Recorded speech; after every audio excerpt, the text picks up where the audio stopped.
Felder was looking for. He knows that Vick keeps his chin up. If you watch Vick, his chin stays up and his head stays well. He just lets you miss. Oh my goodness. Paul, the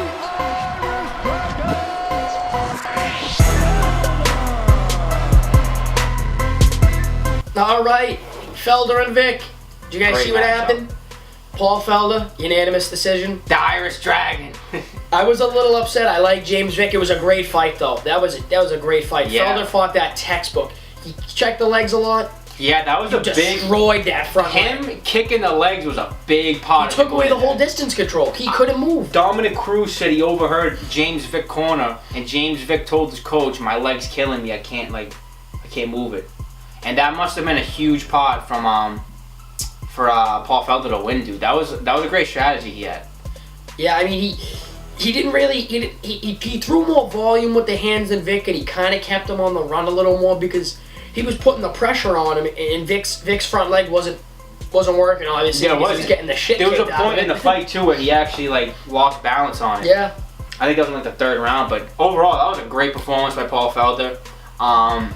I do think he is probably, if not the hardest hitting 155 pounder in the division. Yeah, because he's a welterweight. I mean, Yeah, he did fight a welterweight versus Mike Perry, and I'm a real welterweight. you see after the fight he called out Justin Gaethje and Edson Barboza, whoever wins That's that. phenomenal. You know how dude, that would be such a great matchup. He's gonna rest up a little bit. He's even gonna miss the Russia event or the Paris event he was supposed to just do announcing because his lung collapsed during the end of the fight. He punctured one of his lungs. Vick kicked him and now he's got a tube in it. Yeah, I do feel for James Vick too, though, because I do like James Vick, the execution. I think I think he's so talented. I think he's 6'1", 6'2", 6'3". 6'3", He's 6'3". Like what? How do you even do that?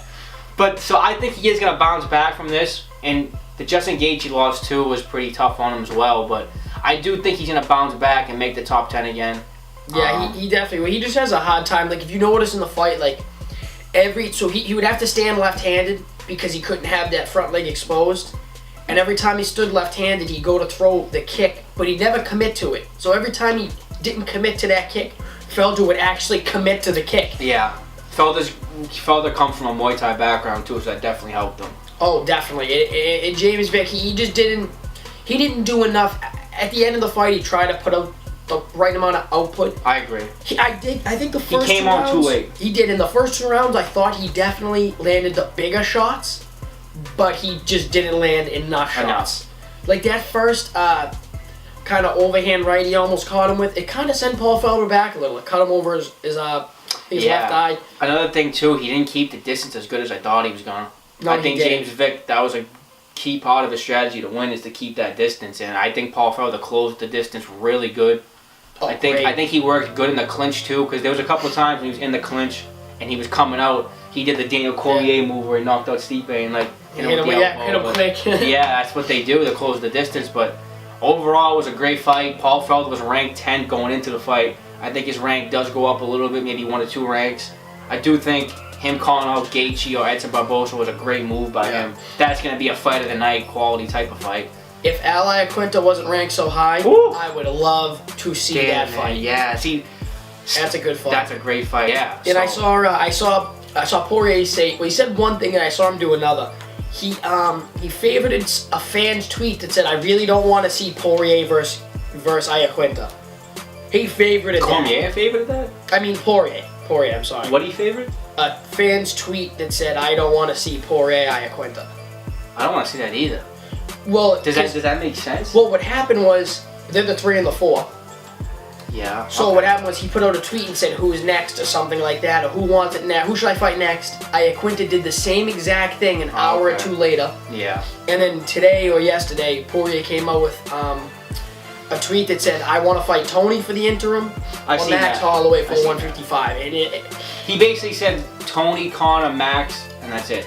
Or the I don't belt. blame him. What is the guy gonna do? He's beating everybody. Dustin's on a crazy win streak as well. If it's not Tony, first of all, even Dustin acknowledges if Tony deserves a shot at the belt, and if Tony doesn't get a shot at the belt, then I should fight Tony.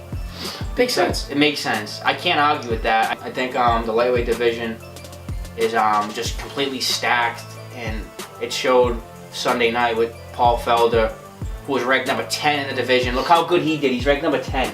I know. And James Vick's not even in the top 10, and he still looked good. Imagine that. Imagine how stacked that division is and how talented it is. I know. It's just crazy. That was such a good fight. I mean, like, just from, like, a technical standpoint, there was a lot of, Oh, yeah. The game plans were everything. The execution of the game plan was everything, and Paul Felder executed. Good for him.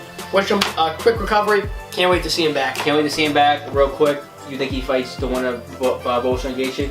Yes, I think the winner is Gaethje, so see you first, Gaethje. And that fight night's coming up when?